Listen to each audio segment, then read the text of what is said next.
नमस्कार दोस्तों, स्वागत है आपका फिर से एक नए वीडियो में। तो दोस्तों, आपको ये बात पता होगी कि जो बीएसएनएल कंपनी है, इसमें जो मैनेजमेंट है, एक मैनेजमेंट होता है और दूसरी तरफ कर्मचारी होते हैं। ठीक है, अभी कर्मचारी जो काम कर रहे हैं, उनको कोई भी समस्या वगैरह आती है तो वो किसके पास जाती है? डायरेक्ट मैनेजमेंट के सामने। हर एक कर्मचारी तो जाएगा नहीं अपनी अपनी समस्या लेकर। तो जो भी समस्या आती है वो यूनियन बनाती है। ठीक है, हर एक कर्मचारी, जो कर्मचारी संगठन है, मतलब जितने भी कर्मचारी, उसमें एक यूनियन होती है। ठीक है, वो अपना खुद की एक यूनियन बनाते हैं ताकि जब कभी भी उनको कोई भी इश्यू हो तो वो यूनियन उनके इश्यू को मैनेजमेंट के सामने रखे। ठीक है, अभी यहाँ पर यूनियन की बात करें तो बीएसएनएल ईयू है और भी बहुत सारी यूनियंस है जो कि ऐसा काम करती है, लेकिन मान्यता प्राप्त यूनियन की बात करें तो बीएसएनएल ईयू ही है यहाँ पर। ठीक है, अभी और भी मान्यता प्राप्त यूनियन है यहाँ पर, लेकिन अभी क्या है कि जो मान्यता बढ़ाई गई थी 16 जनवरी 2026 तक बढ़ाई गई थी, इसके बाद मान्यता खत्म होने वाली है बीएसएनएल यू की। यानी कि जो ये वीडियो बना रहा हूँ 18 जनवरी हो चुकी है और मान्यता खत्म हो गई है। ठीक है, देखिए, मान्यता खत्म हो जाने का मतलब क्या है? इसको मतलब ये है कि सदस्यता सत्यापन, मेंबरशिप वेरिफिकेशन लेनी होती है इनको। अब मेंबरशिप वेरिफिकेशन का खत्म हो गया है 16 जनवरी को, तो अब क्या होगा? ठीक है, अगर इन्होंने टाइम पे मेंबरशिप वेरिफिकेशन फिर से नहीं ली तो ये अपनी जो क्षमता है, यानी कि यूनियन बनाने की, वो है, या फिर मैनेजमेंट के सामने जो अधिकारी कानूनी रूप से कुछ भी बात रखते हैं उस चीज को खो देंगे। ठीक है, ये मान्यता खत्म हो जाएगा, यानी कि एक तरह का उनका लाइसेंस है वो खत्म हो जाएगा। तो 16 जनवरी की इस अपडेट में यहाँ पर आज बताने वाला हूँ कि इनकी मान्यता खत्म हो गई है, तो अब क्या होगा? वेज एग्रीमेंट का क्या होगा? क्योंकि देखिए, वेज एग्रीमेंट का जो मुद्दा है वो यूनियन ही है जो दबाव बनाकर, मैनेजमेंट पर दबाव बनाकर आगे इसको बढ़ा रही है फाइल को। लेकिन अगर मैनेजमेंट के पास ही मान्यता नहीं रहेगी तो वो इसमें कुछ भी नहीं बोल पाएगी। ठीक है, तो अब आगे क्या होगा? इनको मान्यता कब तक मिलेगी, या फिर मान्यता मिलेगी तो कितने टाइप की मिलेगी? सारी जानकारी विथ डिटेल तरीके से आज इस वीडियो में आपको बताने वाला हूँ। ठीक है, तो चैनल पर नए हो तो सब्सक्राइब करें। मेरा नाम है सुनील विश्वकर्मा। जानकारी यूजफुल लगे तो लाइक करके जरूर जाना। चलिए दोस्तों, बढ़ाते हैं वीडियो को आगे।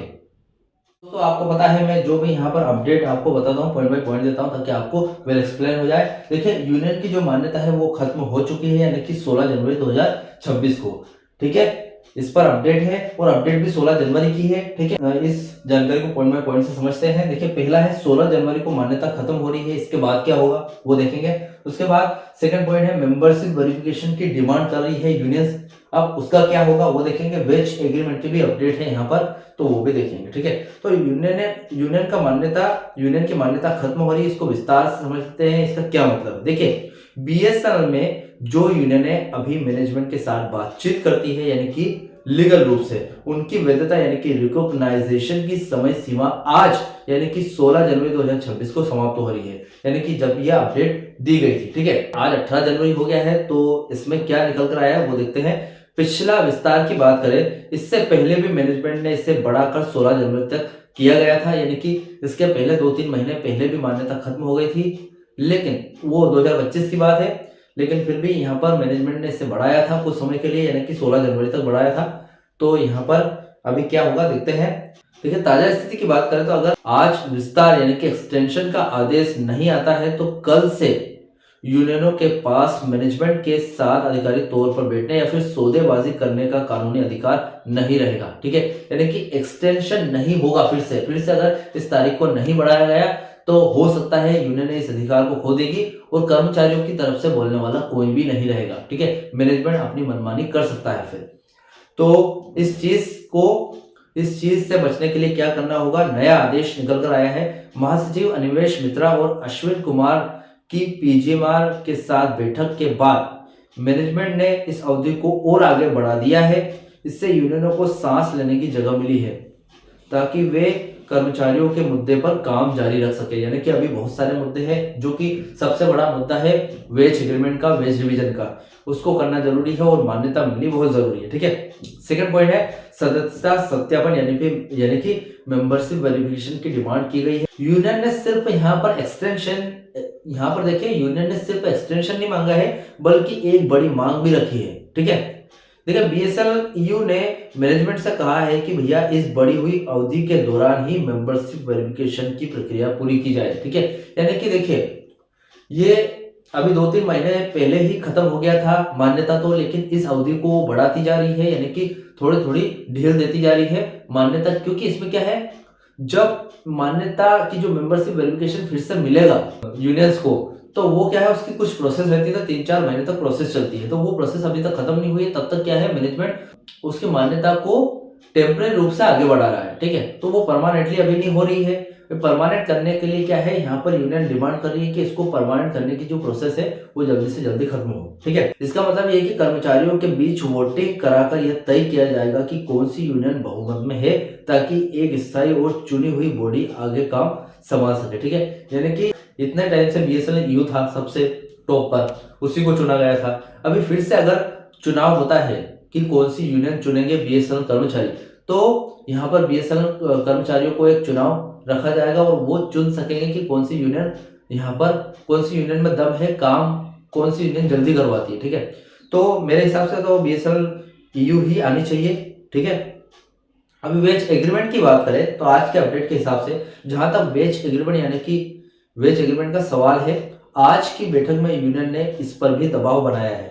वर्तमान स्थिति कुछ इस प्रकार है, रुकावट का कारण वही है, मैनेजमेंट अक्सर थर्ड पीआरसी की सिफारिशों और कंपनी के घाटे यानी कि मुनाफे, जो अफोर्डेबिलिटी क्लॉज का घाटा है, हवाला है, ठीक है, उसका बहाना बनाकर वेतन समझौते को टालता रहा है। यूनियन का स्टेट देख लेते हैं। बीएसएनएल ईयू का कहना है कि 1/1/2017 से पेंडिंग वृद्धि कर्मचारियों का हक है।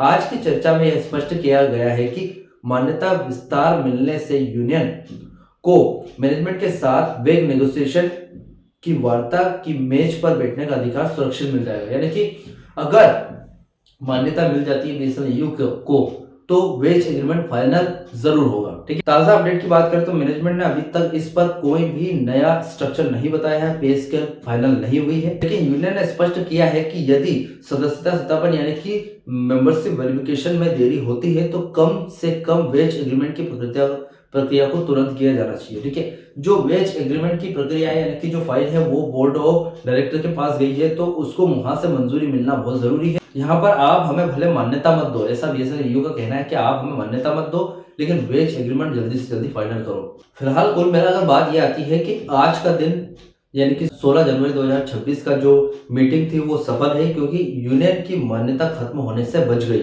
अब यूनियन के पास कानूनी ताकत है कि वह मैनेजमेंट में 90 सदस्यता सत्यापन और लंबित वेतन समझौते के लिए लड़ सकेंगे। ठीक है, अगले कुछ दिनों में कारपोरेट ऑफिस से इस विस्तार की सटीक समय अवधि जैसे कि 3 महीने या फिर 6 महीने का लिखित सर्कुलर सार्वजनिक हो जाएगा। मान्यता मिलनी बहुत जरूरी है, यानी कि मेंबरशिप वेरिफिकेशन होना बहुत जरूरी है किसी भी यूनियन का, तभी वो आपके थर्ड पीआरसी के मुद्दा हो गया या फिर कुछ भी पेंशन रिवीजन का मुद्दा हो, किसी भी तरीके का मुद्दा हो गया, उसके हिसाब से वो मैनेजमेंट से लड़ सकेंगे अगर उनके पास एक कानूनी रूप से मान्यता हो तो। ठीक है, फिलहाल ये अपडेट थी 16 जनवरी 2026 की। इस अपडेट से रिलेटेड जो भी आपके डाउट क्वेश्चन वगैरह हो तो मुझे कमेंट बॉक्स में कमेंट कर सकते हैं। वीडियो अच्छा लगा तो वीडियो को लाइक कमेंट से जरूर करें। मिलते हैं दोस्तों नेक्स्ट वीडियो में। सी यू सून।